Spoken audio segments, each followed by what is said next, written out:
जय श्री राधे। ज्योतिष में हम आज बात करेंगे भारत की कुंडली के बारे में। भारत यानी अपना देश। अपना देश बहुत ही प्राचीन है, लेकिन जब गुलामी से आज़ाद होकर 15 अगस्त 1947 मध्य रात्रि, उस समय वृषभ लगन की कुंडली बनती है अपने देश की। और अगर इस कुंडली को देखें,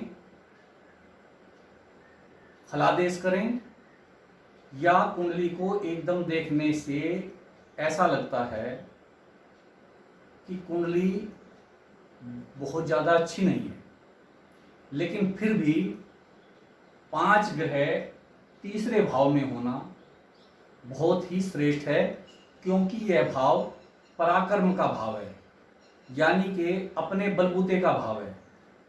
और दूसरी इस कुंडली में खासियत है कि इसका लग्न स्थिर लग्न है। जो वृषभ लगन होता है वह स्थिर लग्न होता है, अतः स्टेबिलिटी आती है। यानी भारत देश में जो कुछ भी घटेगा उसका भविष्य में जो फल होगा वह स्थिर होगा और उन्नतिदायक होगा। कुछ समय पहले की बात करें, जब शुक्र की महादशा चली हुई थी। शुक्र की महादशा 2009 तक थी। जो भी हुआ आपके सामने है, क्योंकि शुक्र तीसरे भाव में अच्छा फल नहीं करेगा।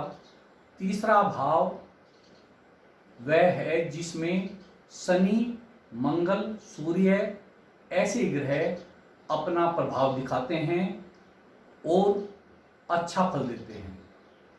उसके बाद सूर्य की महादशा चली जो 2015 तक थी। इसमें अपने देश में और अपने देश के लोगों में बहुत ही ऊर्जा थी, ऊर्जावान थे और देश को एक नई दिशा देने में भली भांति सक्षम थे। उसके बाद जो अब दशा चल रही है वह चंद्रमा की दशा है, जो 2025 तक चलेगी। चंद्रमा इस कुंडली में बहुत ही महत्वपूर्ण है। यह मन का कारक है, भावनाओं का कारक है, और जो भी भारत में घटित होता है वह मन और भावना से ही फलीभूत होता है। जब कोई भी कार्य होता है तो अपनी भावना लगा देता है, उसी अनुसार यह उन्नति करता है। चंद्रमा की महादशा में जो भी होगा वह भविष्य का निर्माण करेगा, क्योंकि चंद्रमा तीसरे भाव में स्वराशिस्थ है, अपनी राशि का होकर यहां बैठा हुआ है, तो यह अच्छा फल देगा और कुछ ऊंचाइयों का निर्माण करेगा। 2025 तक बहुत ही विशेष प्रभाव दिखाएगा, खुद अपने देश पर और पूरी दुनिया पर।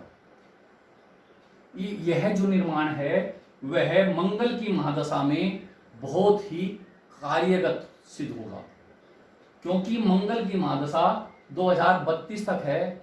वह थोड़ी सी बाधाएं, विघटन आदि लेकर आएगी, उसमें थोड़ा कष्ट भी है, लेकिन चंद्रमा और मंगल की महादशा देश को सर्वोपरि बना देगी।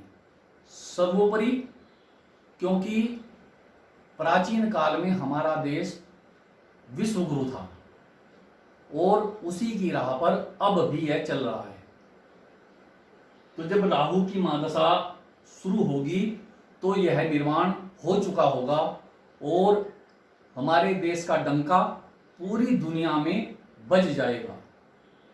मंगल की दशा थोड़ा सा बाधा, प्रॉब्लम देती है, लेकिन फिर भी निर्माण ऐसा होगा कि हमारे देश का नाम सबसे ऊंचा होगा और राहु की महादशा में जो भी भारत कहेगा वह पूरी दुनिया मानेगी, यह निश्चित है। इस तरह से यह भारत देश की यानी कि अपने देश की कुंडली का फलादेश हुआ। जय श्री राधे।